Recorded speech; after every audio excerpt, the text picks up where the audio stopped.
Revista Espírita, março 1861. Jornal de Estudos Psicológicos. Allan Kardec, ano 4, número 3, segunda parte. Conversas familiares de além-túmulo. Senhora Bertrand Otson, falecida em 7 de fevereiro de 1861, evocada na Sociedade Espírita de Paris a 15 do mesmo mês. Nota: a senhora Bertrand havia feito um estudo sério do Espiritismo, cuja doutrina professava, compreendendo todo o seu alcance filosófico. 1. Evocação. Resposta: eis-me aqui. 2. Tendo vossa correspondência nos levado a apreciar-vos e conhecendo vossa simpatia pela sociedade, pensamos que não vos seria desagradável chamar-vos tão cedo. Resposta: vedes que estou aqui. 3. Outro motivo me impele pessoalmente a fazê-lo. Tenciono escrever à senhorita sua filha a propósito do acontecimento que acaba de atingi-la, e estou certo de que se sentirá feliz ao saber do resultado de nossa conversa. Resposta: certamente, ela o espera, pois eu lhe havia prometido me revelar tão logo me evocasse. 4. Esclarecida como éreis sobre o Espiritismo e penetrada dos princípios desta doutrina, vossas respostas ser-nos-ão duplamente instrutivas. Inicialmente, quereis dizer-nos se demorastes muito a vos reconhecer e se já recobrastes a plenitude de vossas faculdades? Resposta: a plenitude de minhas antigas faculdades, sim. A plenitude de minhas novas faculdades, não. 5. É costume perguntar aos vivos como passam, mas aos espíritos perguntamos se são felizes. É com profundo sentimento de simpatia que vos fazemos esta última pergunta. Resposta: obrigada, meus amigos. Ainda não sou feliz no sentido espiritualista do termo, mas sou feliz pela renovação do meu ser, deslumbrado e em êxtase, pela visão das coisas que nos são reveladas, mas que ainda compreendemos imperfeitamente, por melhor médium ou espírita que sejamos. 6. Em vida, haveis feito uma ideia do mundo espírita pelo estudo da doutrina. Podeis dizer-nos se encontraste as coisas tais quais a tinhais imaginado? Resposta: mais ou menos como vemos os objetos na incerteza da semi-escuridão, mas como são diferentes quando a luz brilhante os revela. 7. Assim, o quadro que nos é feito da vida espírita nada tem de exagerado, nada de ilusório? Resposta: ele é amesquinhado pelo vosso espírito, que não pode compreender as coisas divinas, senão suavizadas e veladas. Agimos convosco como fazeis com as crianças, às quais apenas mostrais uma parte das coisas predispostas para o seu entendimento. 8. Testemunhastes o instante da morte do vosso corpo? Resposta: esgotado por longos sofrimentos, meu corpo não teve de passar por uma grande luta. Minha alma desprendeu-se dele como o fruto maduro que cai da árvore. O aniquilamento completo de meu ser impediu-me de sentir a derradeira angústia da agonia. 9. Poderíeis descrever vossas sensações no momento do despertar? Resposta: não há despertar. Ou antes, pareceu-me que havia continuidade, como quando voltamos para casa após curta ausência. Pareceu-me que apenas alguns minutos me separavam do que eu acabava de deixar. Errante em volta do meu leito, via-me estendida, transfigurada, e não podia afastar-me, retida que era, ou pelo menos ao que me parecia, por um último laço, aquele invólucro corporal que tanto me havia feito sofrer. 10. Vistes imediatamente outros espíritos vos cercar? Resposta. Logo vieram me receber. Então, desviei o pensamento do meu eu terreno e, transportado meu eu espiritual, abismou-se no delicioso prazer das coisas novas e conhecidas que reencontrava. 11. Estáveis sempre entre os membros da família durante a cerimônia fúnebre? Resposta. Vi levarem o meu corpo, mas logo me afastei. O espiritismo desmaterializa por antecipação e torna mais súbita a passagem do mundo terreno ao mundo espiritual.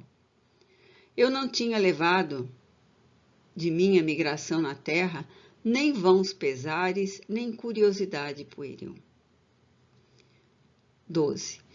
Tendes algo de particular a dizer à senhorita vossa filha, que partilhava de vossas crenças e várias vezes me escreveu em vosso nome? Resposta. Eu lhe recomendo dar aos seus estudos um caráter mais sério, transformar a dor estéril em lembrança piedosa e fecunda. Que não esqueça que a vida prossegue sem interrupção e que os frívolos interesses do mundo empalidecem ante a grande palavra, eternidade. Aliás, minha lembrança pessoal, terna e íntima, em breve lhe será transmitida. 13. Em janeiro, eu vos remeti um cartão-retrato. Como jamais me vistes, podeis dizer-me se reconheceis? Resposta. Mas eu não vos reconheço.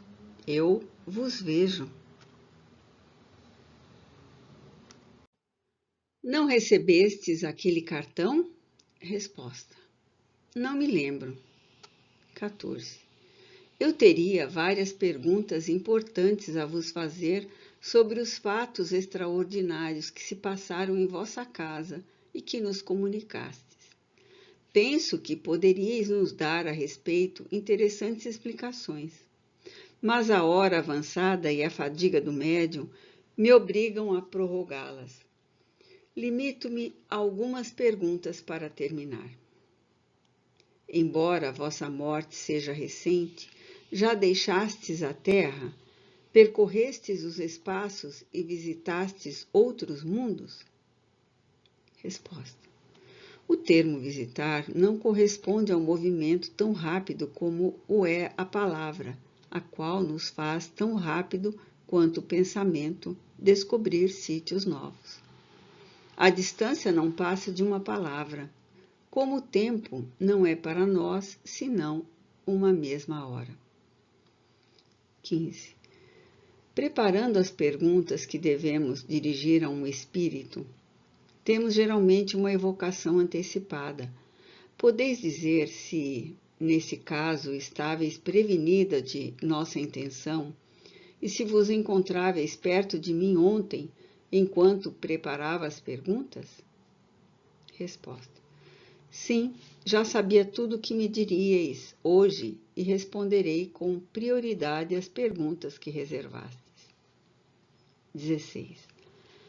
Em vossa vida teríamos sido muito felizes de vos ter entre nós, mas, desde que isso não foi possível, somos igualmente felizes em vos ter em espírito e vos agradecemos a solicitude em responder ao nosso apelo.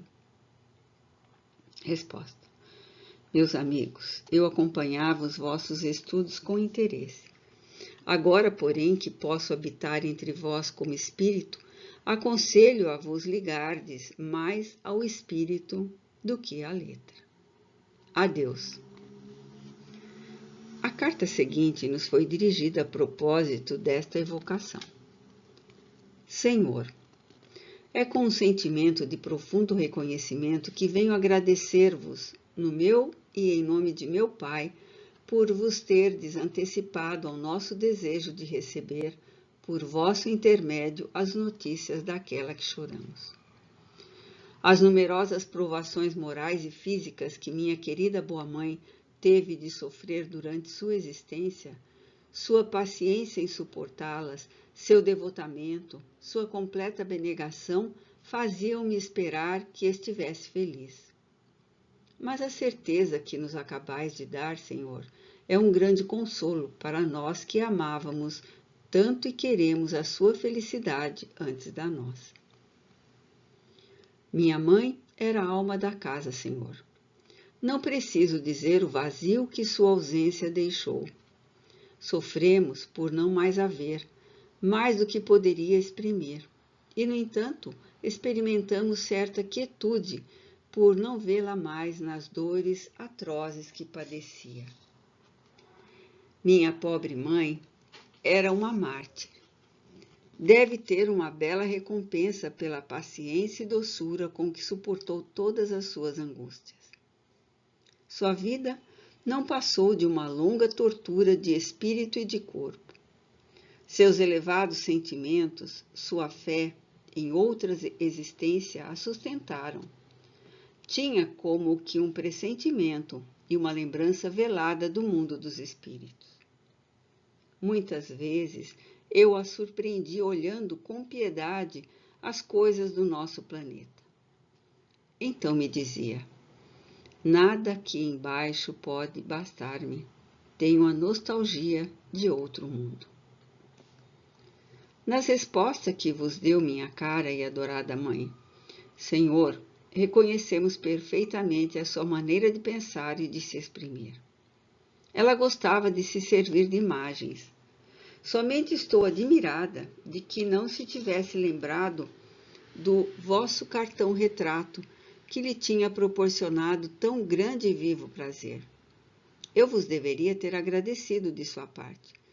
Porém, minhas numerosas ocupações durante os últimos tempos da moléstia de minha venerada mãe não me permitiram fazê-lo. Creio que mais tarde ela se lembrará melhor. No momento, está inebriada nos esplendores de sua nova vida. A existência que acaba de concluir não lhe parece senão como um sonho penoso, já bem longe dela. Esperamos, pois, meu pai e eu, que ela nos venha dizer algumas palavras de afeição, de que temos muita necessidade. Seria indiscrição, Senhor, pedir que nos comunicasseis quando minha boa mãe vos falar de nós? Fizestes tanto bem vindo falar dela, vindo dizer de sua parte que não sofre mais. Ah, obrigada ainda, Senhor. Rogo a Deus, de alma e coração, que vos recompense, deixando-me, minha mãe querida, me priva da melhor das mães, da mais terna das amigas. Preciso da certeza de sabê-la feliz e de minha crença no Espiritismo, para dar-me um pouco de força. Deus me sustentou. Minha coragem foi maior do que eu esperava. Aceitai, etc. Observação. Que os incrédulos riam do Espiritismo quanto quiserem, que seus adversários, mais ou menos interessados, o exponham ao ridículo, que mesmo o anatematizem, e não se lhe tirará essa força consoladora que faz a alegria do infeliz e que o faz triunfar da má vontade dos indiferentes a despeito de seus esforços para o abater. Os homens têm sede de felicidade. Quando não a encontram na terra, não é um grande alívio ter a certeza de encontrá-la na outra vida. Se fez o que é preciso para merecê-la? Quem, pois, mais lhe suaviza os males da terra? Será o materialismo com a horrível expectativa do nada? A perspectiva das chamas eternas, as quais Não escapa um só em milhões? Não vos enganeis. Esta perspectiva é ainda mais horrível que a do nada. Eis porque aqueles cuja razão se recusa a admiti-la são levados ao materialismo. Quando se apresentar aos homens o futuro de maneira racional, não haverá mais materialistas. Que não se admirem de ver as ideias espíritas acolhidas com tanta solicitude pelas massas, porque essas ideias aumentam a coragem ao invés de abatê-la. O exemplo da felicidade é contagioso. Quando todos os homens virem em torno de si pessoas felizes em razão do espiritismo, lançar-se-ão nos seus braços como numa tábua de salvação, porque preferirão sempre uma doutrina que sorri e fala a razão àquela que apavoram. O exemplo que acabamos de citar não é o único do gênero. Eles se nos oferecem aos milhares, e a maior alegria que Deus nos reservou aqui na Terra é a de testemunharmos os benefícios e os progressos de uma crença que nossos esforços tendem a espalhar.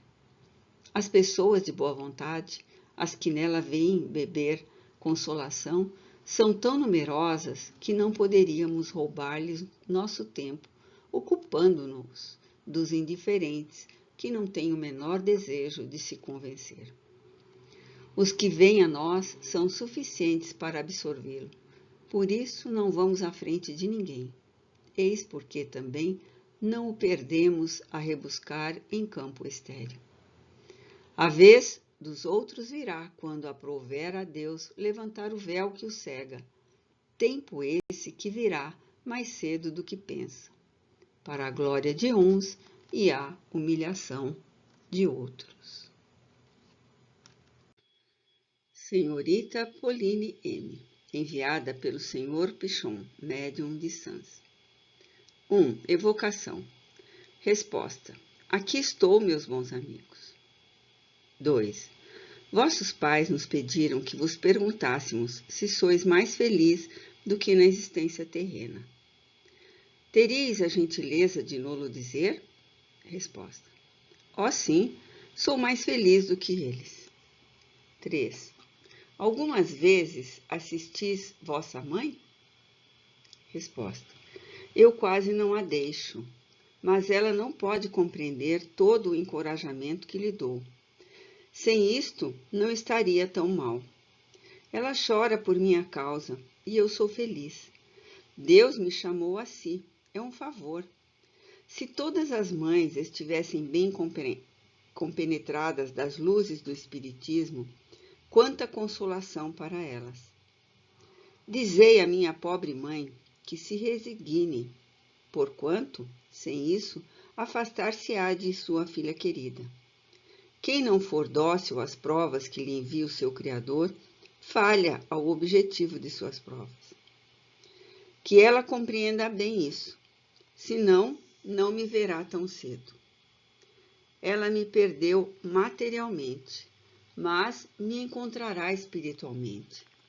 Que trate, pois, de se restabelecer para assistir às vossas sessões. Poderei então consolá-la melhor. Eu mesma serei mais feliz. 4. Poderíeis manifestar-vos a ela de modo mais particular? Poderia ela servir-vos de médium? Assim receberia mais consolação do que por nosso intermédio. Resposta.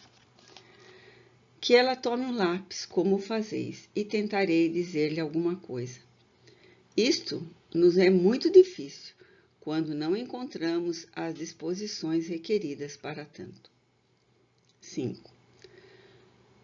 Poderíeis dizer-nos por que Deus vos retirou tão jovem do seio da família, da qual éreis a alegria e a consolação? Resposta. Relede. 6. Poderíeis dizer-nos o que sentistes no instante da morte? Resposta. Uma perturbação. Não acreditava estar morta. Fiquei com tanta pena de deixar minha boa mãe. Eu não me reconhecia, mas quando o compreendi, não foi a mesma coisa. 7. Agora estás completamente desmaterializada? Resposta: sim. 8. Poderias dizer quanto tempo ficastes no estado de perturbação? Resposta: fiquei 6 de vossas semanas. 9. Em que lugar estáveis quando vos reconhecestes? Resposta: perto de meu corpo. Vi o cemitério e compreendi. Mãe, estou sempre ao teu lado. Vejo-te e compreendo muito melhor do que quando tinha o meu corpo. Deixa, pois, de lado essa tristeza, pois não perdeste senão o pobre corpo que me deras. Tua filha está sempre aí. Não chores mais. Ao contrário, rejubila-te. É o único meio de te fazer o bem e a mim também. Nós nos compreenderemos melhor. Dir-te-ei muitas coisas agradáveis. Deus me permitirá. Nós oraremos juntas. Virás entre estes homens que trabalham para o bem da humanidade. Tomarás parte em seus trabalhos e eu te ajudarei. Isto servirá para o nosso mútuo adiantamento. Tua filha que te ama, Pauline. PS. Darei isto à minha mãe, ser-vos-ei grata. 10. Pensais que a convalescença de vossa mãe seja ainda longa? Resposta: isso vai depender das consolações que receberem de sua resignação. 11. Lembrai-vos de todas as vossas reencarnações? Resposta: não de todas. 12. A penúltima ocorreu na Terra? Resposta: sim, eu estava numa grande casa de comércio. 13. Em que época foi? No reinado de Luís XIV. Nota explicativa 54. Luís XIV, 1638-1715. Rei da França no período de 1643 a 1715, chamado o Rei Sol. No começo. 14. Lembrai-vos de algumas personagens desse tempo? Resposta: conheci o senhor Duque de Orleans, que comprava em nossa casa. Também conheci Mazarin. Nota explicativa 55. Julio Raymond Mazarin, 1602-1661, político francês de origem italiana, conhecido na França como Júlio Mazarin, e uma parte de sua família. 15. Vossa última existência serviu muito ao vosso adiantamento como espírito? Resposta: não me pôde servir muito, porque não sofri nenhuma prova. Foi para meus pais, antes que para mim, um motivo de prova. 16. E vossa penúltima existência? Foi mais proveitosa? Resposta: sim, porque nela fui muito provada. Reveses de fortuna. A morte de todas as pessoas que me eram caras. Fiquei só. Mas, confiante em meu Criador, tudo suportei com resignação. Dizei à minha mãe que faça como fiz, que aquele que lhe levar minha consolação, por mim aperte a mão de todos os meus parentes. Adeus. Henri Murger. Nota explicativa 56. Louis Henri Murger, 1822-1861. Romancista e poeta francês, autor de Scènes de la vie bohème, novela escrita a partir de suas experiências como escritor pobre, vivendo em Paris em meados do século XIX. Nota: numa sessão espírita que ocorria na casa de um colega da sociedade em 6 de fevereiro de 1861, o médium escreveu espontaneamente o seguinte: Quanto maior o espaço celeste, maior a atmosfera, mais belas flores, mais doces os frutos e as aspirações são satisfeitas além mesmo da ilusão. Salve, nova pátria! Salve, nova morada! Salve, felicidade e amor! Como é pálida nossa breve estação na terra, e como aquele que soltou o suspiro de alívio deve sentir-se feliz por haver deixado o Tártaro pelo céu. Salve a bonança verdadeira, salve a tranquilidade legítima, salve sonhos realizados. Adormeci alegre porque sabia que ia despertar feliz. Ah, obrigado aos meus amigos por sua doce lembrança. H. Murger. As perguntas e respostas seguintes foram feitas na sociedade a 8 de fevereiro. 1. Quarta-feira passada, viestes espontaneamente comunicar-vos em casa de um de nossos colegas, e ali ditastes uma página encantadora. Entretanto, não havia ninguém que vos conhecesse particularmente. Quereis dizer, por favor, o que nos proporcionou a honra de vossa visita? Resposta. Vim fazer ato de vida para ser evocado hoje. 2. Fostes levado às ideias espíritas? Resposta. Entre as duas, eu suspeitava. Depois me deixava levar facilmente por minhas inspirações. 3. Parece que a vossa perturbação durou pouco, pois vos exprimis tão prontamente, com tanta facilidade e clareza. Resposta. Morri com perfeito conhecimento de mim mesmo. Consequentemente, não tive senão que abrir os olhos do espírito, tão logo se me fecharam os olhos da carne. 4. Esse ditado pode ser considerado como um relato de vossas primeiras impressões do mundo onde estáis agora. Poderíeis descrever com mais precisão o que se passou em vós desde o instante em que a alma deixou o corpo? Resposta. Inundou-me a alegria. Revi rostos queridos que supunha perdidos para sempre.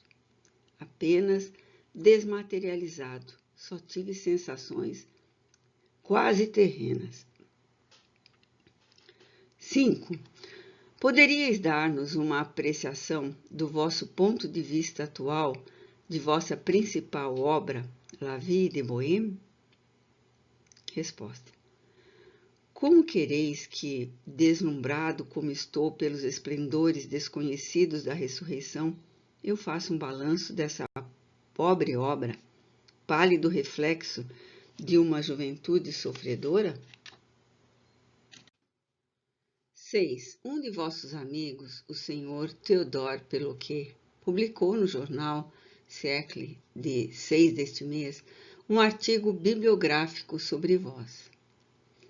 Poderíeis dizer-lhe algumas palavras, bem como a outros amigos e confrades em literatura, entre os quais devem encontrar-se alguns crentes na vida futura?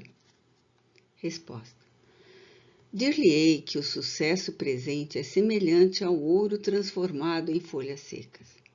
O que nós cremos, o que esperamos nós outros, perscrutadores insaciáveis da vida parisiense, é o sucesso, sempre o sucesso. Jamais os nossos olhos se erguem para o céu a fim de pensar naquele que julga as nossas obras em última instância. Minhas palavras os mudarão? Não. Arrastados pela vida impetuosa que consome crença e mocidade, ouvirão distraídos e passarão esquecidos. 7. Vedes aqui a Gérard de Nerval, que acaba de falar de vós? Resposta. Eu o vejo, e a Messê, bem como amável e nobre Delphine. Vejo a todos. Ajudam-me, encorajam-me, ensinam-me a falar. Observação. Esta pergunta foi motivada pela comunicação seguinte que um médium da sociedade tinha escrito espontaneamente no começo da sessão. Um irmão chegou entre nós, feliz e disposto. Ele agradece ao céu como há pouco acabaste de ouvir por sua libertação um pouco tardia. Muito longe agora a tristeza, as lágrimas e o sorriso amargo. Em vosso meio, como percebemos muito bem agora, o riso jamais é franco. O que há de lamentável realmente penoso na terra é que é preciso rir forçadamente de um nada, sobretudo na França, quando se estaria disposto a sonhar solitariamente. O que há de detestável para o coração que esperou muito é a desilusão, esse esqueleto repugnante, cujos contornos em vão querem palpar. Trêmula e inquieta, a mão só encontra ossos. Que horror! Para aquele que creu no amor, na religião, na família, na amizade, aqueles que podem impunemente olhar de frente essa máscara horrível que petrifica, esses vivem, embora petrificados, mas os que cantam como boêmios, esses morrem bem depressa, viram a cabeça da medusa. Meu irmão, Migê, era desses últimos. Como vedes, amigos, doravante não vivemos mais apenas em nossas obras, e ao vosso chamado logo estaremos ao vosso lado. Longe de nos orgulharmos por esse ar de felicidade que nos envolve, viremos a vós como se ainda estivéssemos na terra, e Migê cantará ainda. Gerard de Nerval. O Espírito e as Rosas, enviado de Nova Orleans pela senhora D.B. Emma D., linda menina, morta aos 7 anos, após 6 meses de sofrimentos, quase não comia mais nas últimas 6 semanas antes de falecer. 1. Evocação. Resposta. Estou aqui, senhora. Que quereis? 2. Saber onde estais, se sois feliz e por que Deus infligiu à vossa encantadora mãe e a vossas irmãs tão grande mágoa, qual a de vos perder? Resposta. Estou no meio de espíritos bons que me amam e me instruem. Sou feliz, muito feliz. Minha passagem entre vós era um resto de provação física. Sofri, mas esse sofrimento nada era, ele depurava minha alma e ao mesmo tempo devastava meu pobre corpo. Agora aprendo a vida da alma. Estou reencarnada, mas como espírito conservador. Estou no mundo onde nenhum de nós se demora senão enquanto duram os ensinamentos que nos são dados pelos grandes espíritos. Fora disto, viajo, prevenindo desgraças, afastando tentações. Estou muitas vezes aqui. Há tantos pobres negros. Sempre os lamentei, mas agora os amo. Sim, eu os amo, pobres almas. Entre eles há muitos bons, melhores que seus senhores, e mesmo os que são preguiçosos devem ser lamentados. Minha mãe querida, muitas vezes eu vou até ela, e quando ela sente o coração fortalecido, fui eu quem lhe derramou o bálsamo divino. Mas é preciso que ela sofra. Mais tarde tudo será esquecido. E Lúcia, minha bem-amada Lúcia, estará comigo antes de tudo. Mas os outros virão. Morrer nada é, nada. Muda-se de corpo, eis tudo. Eu já não tenho esse mal que me fazia um objeto de horror para cada um. Sou mais feliz, e à noite inclino-me sobre minha mãe e a beijo.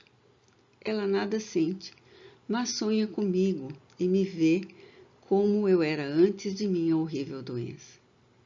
Compreendei, senhora, que sou feliz. Eu queria rosas do canto do jardim onde outrora ia dormir. Sugeri a Lúcia a ideia de mas oferecer. Eu gostava tanto das rosas, por isso vou sempre lá. Tenho rosas aí, mas Lúcia dorme diariamente em meu antigo lugar e todos os dias venho para junto dela. Amo-a tanto. 3. Minha cara menina, eu não vos poderia ver? Resposta. Não, ainda não. Não podeis ver-me, mas olhai o raio de sol sobre vossa mesa. Vou atravessá-lo. Obrigada por me terdes evocado. Sede indulgente para com minhas irmãs. Adeus. O espírito desapareceu por um instante, fazendo sombra sobre o raio de sol que continuava. Tendo as rosas sido postas no adorado cantinho, 3 dias depois, a médium, ao escrever uma carta, veio-lhe a pena a palavra obrigada, bem como a assinatura da criança que a fez escrever. Recomeça tua carta. Que pena, mas eu estou tão feliz por ter um médium. Voltarei. Obrigada pelas rosas. Adeus. Ensinos e dissertações espíritas. A Lei de Moisés e a Lei do Cristo. Comunicação obtida pelo Sr. R. de Milhouse. Um dos nossos assinantes de Milhouse nos envia a carta e a comunicação seguinte. Aproveito a ocasião que se apresenta de vos escrever para vos informar sobre uma comunicação que recebi como médium de meu espírito protetor e que me parece interessante e instrutiva por todos os títulos. Se assim entenderdes, eu vos autorizo a fazer dela o uso que julgardes mais útil. Eis qual foi o princípio. Inicialmente, devo dizer-vos que professo o culto israelita e que, naturalmente, sou levado às ideias religiosas nas quais fui educado. Eu tinha notado que, em todas as comunicações dadas pelos espíritos, não se tratava senão da moral cristã pregada pelo Cristo e que nunca se falava da lei de Moisés. No entanto, eu dizia a mim mesmo que os mandamentos de Deus revelados por Moisés me pareciam ser o fundamento da moral cristã, que o Cristo poderia ter ampliado o quadro e desenvolvido suas consequências, mas que o germe estava na lei dita no Sinai. Então me perguntei se a menção tantas vezes repetida da moral do Cristo, embora a de Moisés não lhe fosse estranha, não provinha do fato de que a maior parte das comunicações recebidas emanavam de espíritos que tinham pertencido à religião dominante, e se elas não seriam uma lembrança das ideias terrenas. Dominado por tais pensamentos, evoquei meu espírito protetor. Foi um dos meus parentes próximos e se chamava Mardochê R. Eis as perguntas que lhe dirigi e as respostas dadas por ele, etc. Nota do tradutor 57.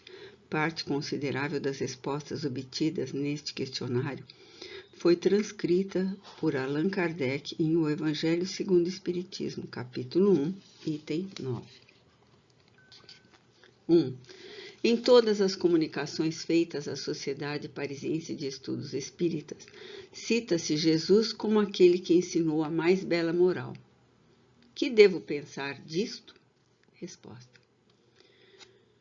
Sim, o Cristo foi o iniciador da moral mais pura e mais sublime, a moral evangélica cristã, que deve renovar o mundo, aproximar os homens e os tornar a todos irmãos.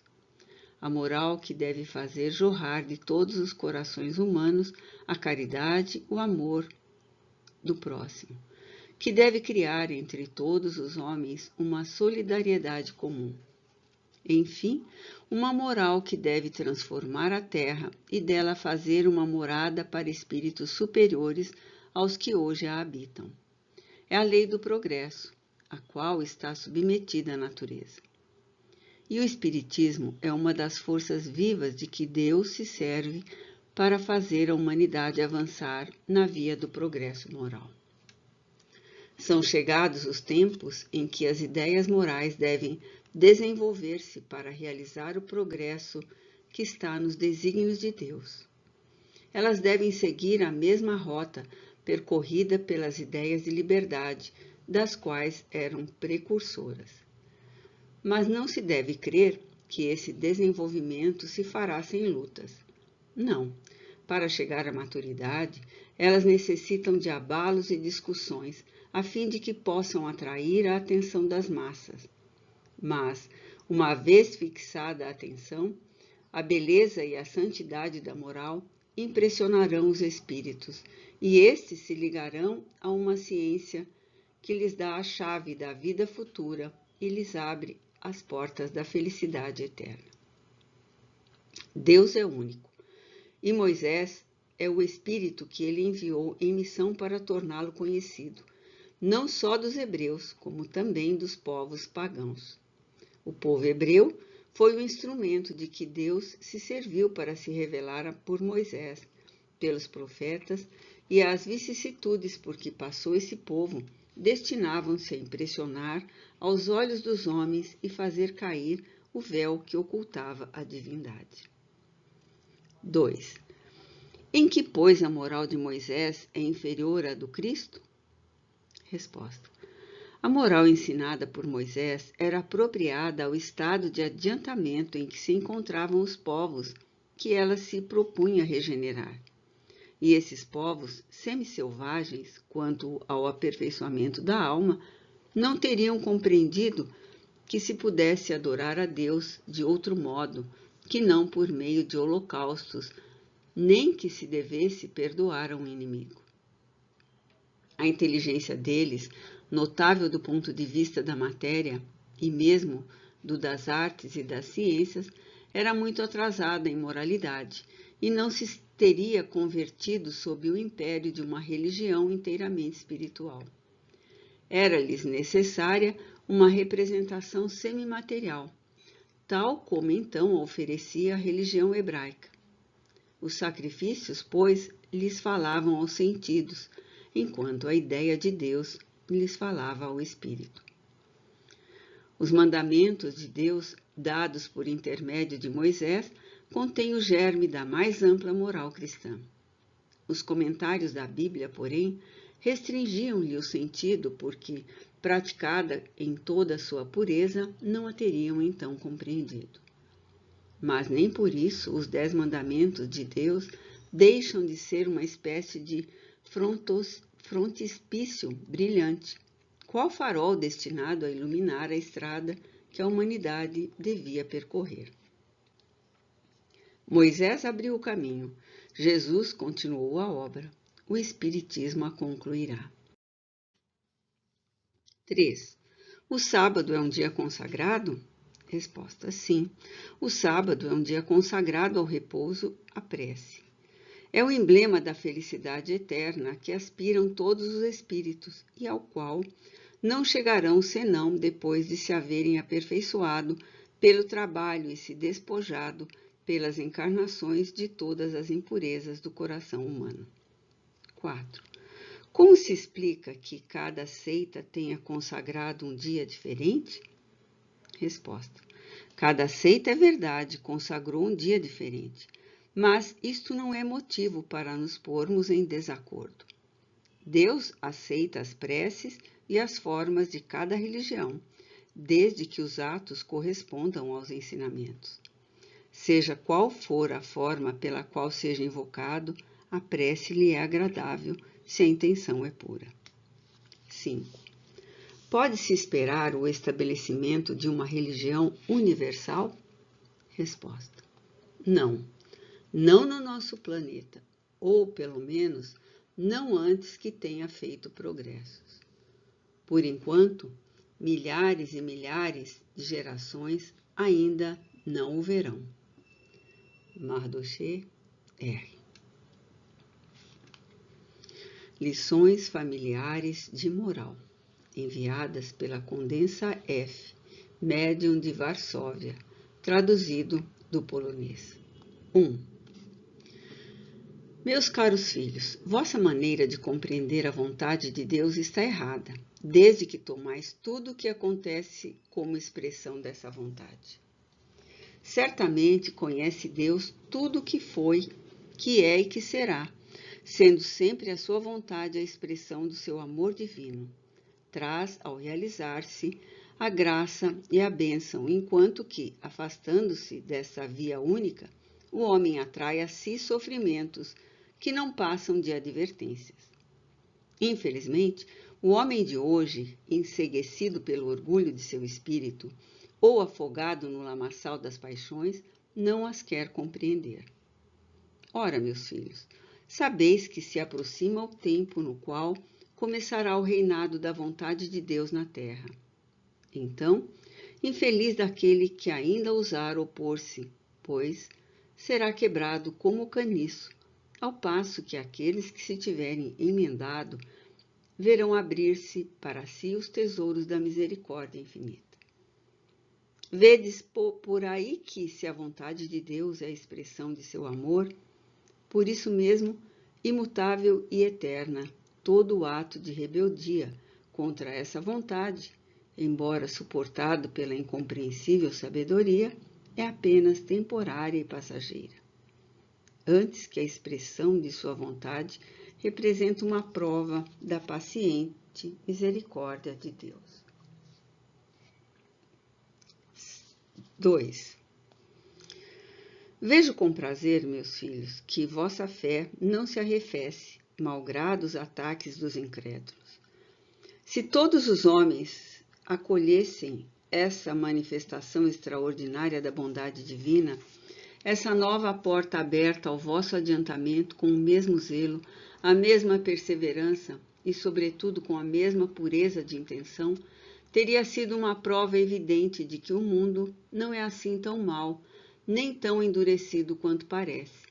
E o que é inadmissível, que a mão de Deus se tenha tornado injustamente pesada sobre a humanidade. Não vos admireis, pois, da oposição que o Espiritismo encontra no mundo. Destinado a combater vitoriosamente o egoísmo e a conduzir a caridade ao triunfo, é naturalmente o alvo das perseguições, do egoísmo e do fanatismo, deste muitas vezes derivado. Lembrai-vos do que foi dito há muitos séculos. Muitos serão chamados, mas poucos escolhidos. Entretanto, o bem que vem de Deus sempre acabará por triunfar do mal que procede dos homens. 3. Deus fez descerem à terra a fé e a caridade para auxiliar os homens e sacudir a dupla tirania do pecado e da arbitrariedade. E não há dúvida que, com esses dois divinos motores, há muito tempo eles teriam atingido uma felicidade tão perfeita quanto comporta a natureza humana e o estado físico do vosso globo, caso os homens não tivessem deixado a fé enlanguecer-se e os corações secarem. Por um momento, mesmo, acreditaram poder dispensá-la e salvar-se apenas pela caridade. Foi então que se viu nascer nessa multidão de sistemas sociais, bons na intenção que os ditava, mas defeituosos e impraticáveis na forma. E por que são impraticáveis? Perguntareis. Não se baseia no desinteresse de cada um? Sim, sem dúvida. Mas para se basear no desinteresse é preciso primeiro que exista o desinteresse. Ora, não basta decretá-lo, é preciso inspirá-lo. Sem a fé, que dá a certeza das compensações da vida futura, o desinteresse é um logro aos olhos do egoísta. Eis porque são instáveis os sistemas que repousam apenas sobre os interesses materiais. Tanto é certo que o homem nada poderia construir de harmonioso e durável sem a fé, que não somente o dota de uma força moral superior a todas as forças físicas, como lhe abre a assistência do mundo espiritual e lhe permite beber na fonte da onipotência divina. 4. Ainda mesmo quando cumprisseis tudo quanto vos foi ordenado, considerai-vos como servos inúteis. Estas palavras do Cristo vos ensinam a humildade como a primeira base da fé e uma das primeiras condições da caridade. Aquele que tem fé não esquece que Deus conhece todas as imperfeições. Em consequência, jamais pensa em querer parecer melhor do que é aos olhos do próximo. O que tem humildade sempre acolhe com doçura as censuras que lhe fazem, por mais injustas que sejam, porquanto, sabei-o bem, a injustiça jamais irrita o justo. É pondo o dedo sobre alguma chaga envenenada de vossa alma que se faz subir ao vosso rosto o rubor da vergonha, índice certo de um orgulho mal disfarçado. O orgulho, meus filhos, é o maior obstáculo ao vosso aperfeiçoamento, porque não vos deixa aproveitar as lições que vos dão. É, pois, combatendo-o sem trégua, sem quartel, que melhor trabalhareis o vosso adiantamento. 5. Se lançardes o olhar sobre o mundo que vos cerca, vereis que tudo é harmonia. A harmonia da vida material é o belo. Entretanto, não é senão parte menos nobre da criação. A harmonia do mundo espiritual é o amor, emanação divina que enche os espaços e conduz a criatura ao seu Criador. Procurai, meus filhos, com ele encher os vossos corações. Tudo quanto pudesseis fazer de grande fora desta lei não vos seria levado em consideração. Só o amor, quando tiveres assegurado seu triunfo na terra, fará vir a vós o reino de Deus prometido pelos apóstolos. Os missionários, enviada pelo Sr. Sabot, de Bordeaux. Vou dizer-vos algumas palavras para vos dar a compreender o objetivo a que se propõem os missionários, deixando pátria e família para evangelizar tribos ignorantes ou ferozes, embora irmãos, mas inclinados ao mal e desconhecendo o bem, ou para ir pregar a mortificação, a confiança em Deus, a prece, a fé, a resignação na dor, a caridade, a esperança de uma vida melhor depois do arrependimento. Dizei, isto não é o Espiritismo? Sim, almas de escol que sempre servistes a Deus e fielmente observais as suas leis, que amais e socorreis o vosso próximo, vós sois espíritas. Mas não conheceis esta palavra de criação recente e nela vedes um perigo. Pois bem, já que a palavra vos assusta, não mais a pronunciaremos diante de vós, até que vós mesmos venhais pedir esse nome, que resume a existência dos espíritos e suas manifestações, o Espiritismo. Irmãos amados, que são os missionários junto às nações na infância? Espíritos em missão, enviados por Deus, nosso Pai, para esclarecer pobres espíritos mais ignorantes, para lhes ensinar a esperar nele, a conhecê-lo, amá-lo, a ser bons esposos, bons pais, bons para os semelhantes. Enfim, para lhes dar tanto quanto comporta sua natureza inculta, a ideia do bem e do belo. Ora, vós que vos orgulhais de vossa inteligência, sabei que partistes tão de baixo que ainda tendes muito a fazer para chegar no mais alto grau. Eu vos pergunto, amigos, em que se tornaria essa pobre gente abandonada às suas paixões e à sua natureza selvagem? Mas dizeis, sois vós que, a exemplo destes homens devotados, ides pregar o Evangelho a esses irmãos incultos? Não, não serei vós, tendes uma família, amigos, uma posição que não podeis abandonar. Não, Não serei vós que gostais de doçuras do lar. Não, não serei vós que tendes fortuna, honras, enfim, todas as felicidades que satisfazem a vossa vaidade e o vosso egoísmo. Não, não serei vós. São necessários homens que deixem o teto paterno e a pátria com alegria. Homens que façam pouco caso da vida, porque muitas vezes esta é cortada a ferro e fogo. São precisos homens bem convencidos que se vão trabalhar na vinha do Senhor e regá-la com o próprio sangue.